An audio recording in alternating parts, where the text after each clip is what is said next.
एक शहर में एक बहुत बड़ा मकान था। उस मकान में चूहों ने डेरा जमा रखा था। जब भी मौका मिलता वे अपने अपने बिलों से निकलते और कभी खाने की चीजों पर अपना हाथ साफ करते तो कभी घर की अन्य चीजें कुतर देते।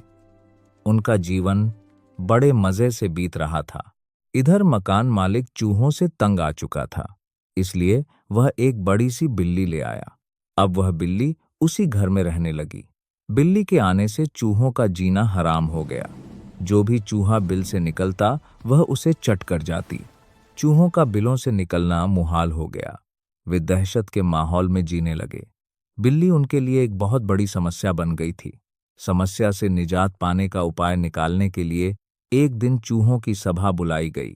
सभा में सभी चूहे उपस्थित हुए।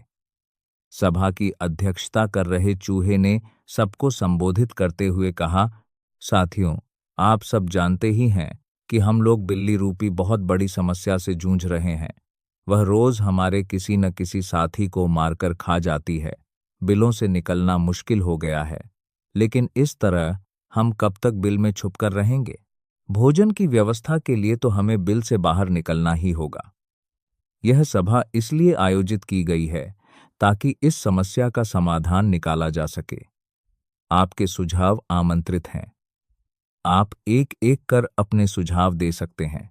एक एक कर सभी चूहों ने इस समस्या पर अपनी अपनी सोच के हिसाब से सुझाव दिए, लेकिन किसी भी उपाय पर सब एक मत नहीं हुए।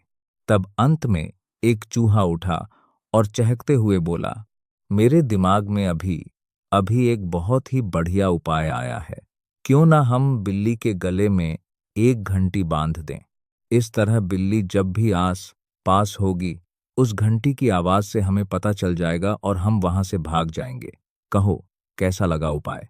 सारे चूहों को यह उपाय बहुत पसंद आया। वे खुशी में नाचने और झूमने लगे, मानो उनकी समस्या का अंत हो गया हो। तभी एक बूढ़ा और अनुभवी चूहा खड़ा हुआ और बोला, मूर्खों, नाचना गाना बंद करो और जरा यह तो बताओ कि बिल्ली के गले में घंटी कौन बांधेगा? यह सुनते ही चूहों का नाचना गाना बंद हो गया। बिल्ली के गले में घंटी बांधना अपनी जान से हाथ धोना था। कोई इसके लिए तैयार नहीं हुआ। सभा में शांति छा गई। तभी इस शांति को चीरते हुए बिल्ली के कदमों की आहट सबके कानों में पड़ी। और फिर क्या था, सब सिर पर पैर रखकर अपने अपने बिलों की ओर भाग खड़े हुए।